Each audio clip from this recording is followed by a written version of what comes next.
তিনটি দানবের তাড়া খেয়ে এক ব্যক্তি প্রাণ বাঁচাতে মরি হয়ে দৌড়াচ্ছে। কয়েক সেকেন্ডের মধ্যে সে চারদিক থেকে ঘেরাও হয়ে যায় এবং তার মৃত্যু নিশ্চিত হয়ে পড়ে। কিন্তু ঠিক তখন একটি গুলি ছোড়া হয় এবং প্রথমবারের মতো একটি দানব প্রচণ্ড শব্দে অদৃশ্য হয়ে যায়। কারা ছিল ওই দানবগুলো যাদেরকে গোটা বিশ্ব থামাতে পারেনি? আর মানুষ কিভাবে তাদেরকে শেষ করে দেওয়ার উপায় খুঁজে পাবে? আজকের গল্পে আমরা তা দেখব। গল্পটি শুরু হয় হান্টার নামের এক বালককে দিয়ে, যে এক নির্জন ও অত্যন্ত বিপজ্জনক এলাকায় একা ছিল। হঠাৎ দূর থেকে একটি ভয়ঙ্কর শব্দ শোনা যায় এবং সে তার সমস্ত শক্তি দিয়ে একটি পাহাড়ের চূড়ার দিকে দৌড়াতে শুরু করে। বাস্তবে পৃথিবীতে নিপার নামের এক ভয়ঙ্কর দানবদের দ্বারা ভরে গেছে, যারা মানবজাতির ৯৯% নিশ্চিহ্ন করে দিয়েছে। তবে এই দানবদের একটি দুর্বলতাও ছিল, তারা ৮,০০০ ফুটের বেশি উচ্চতায় পৌঁছাতে পারত না, যার ফলে অবশিষ্ট মানুষেরা পাহাড়ে বাস করতে বাধ্য হয়। রিপারদের এলাকা যাতে কেউ ভুল করেও পার না হয়ে যায় সেজন্য মানুষ সীমান্তে সতর্কবার্তামূলক রেখা ও চিহ্ন এঁকে রেখেছিল।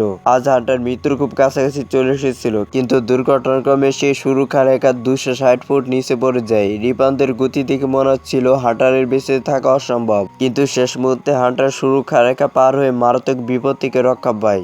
এরপর আমাদের পাহাড়ের উপর একটি ছোট গ্রাম দেখানো হয়, যেখানে ২০০ জনেরও কম মানুষ বেঁচে আছে। সেখানে আমাদের হান্টারের বাবা ওয়েলের সাথে দেখা হয়, যিনি সাথে সাথে বুঝতে পারেন যে কিছু একটা ঠিক নেই। হান্টার যখন ঘটনাটি ব্যাখ্যা করে তখন জানা যায় যে সে অন্য শিশুদের খোঁজার জন্য সুরক্ষা রেখা পার হয়েছে। ওয়েল তার ছেলের উপর প্রচণ্ড রেগে যান, কিন্তু তিনি বুঝে বলেন যে তার আর কখনো এমন ভুল করা উচিত নয়।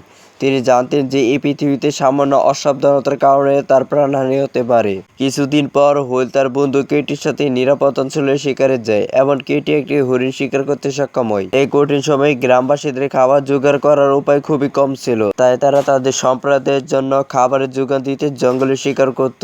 এরপর আমাদের পরিচয় হয় ওয়েলের প্রতিবেশী নীলার সাথে, যিনি একজন বিজ্ঞানী এবং দীর্ঘদিন ধরে রিপারদের নিয়ে গবেষণা করছেন। তার কাছে একটি রিপারের শরীরে অংশ রয়েছে, যার উপর তিনি ক্রমাগত পরীক্ষা নিরীক্ষা চালান তাদের দুর্বলতা খুঁজে বের করার জন্য। নীলার একমাত্র লক্ষ্য ছিল রিপারদের কিভাবে শেষ করা যায় তা আবিষ্কার করা, কিন্তু এখন পর্যন্ত তিনি কখনো সাফল্য অর্জন করতে পারেননি। এদিকে হুইল হান্টারকে একাই বড় করেছে, কারণ তার স্ত্রীকে রিপাররা আগে হত্যা করেছে। সমস্যা হলো হান্টার একটি গুরুতর শ্বাসকষ্টে ভুগছে এবং তার জীবন অক্সিজেন টিউবের উপর নির্ভরশীল। একদিন হুইল তার অক্সিজেন টিউবটি বদলাতে গিয়ে বুঝতে পারেন যে এটাই তাদের কাছে শেষ টিউব। এখন নতুন টিউব আনতে হলে তাকে নিরাপত্তা রেখা পার হয়ে শহরে যেতে হবে, আর এটাই তাদের সবচেয়ে বেশি চিন্তা করে।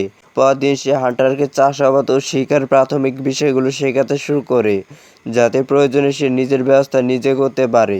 বাড়ি ফেরার পর হান্টার তাকে রেডিও চালু করতে অনুরোধ করে, কিন্তু হুইল রাজি হয় না, কারণ তার কাছে বিদ্যুৎ সরবরাহ সীমিত।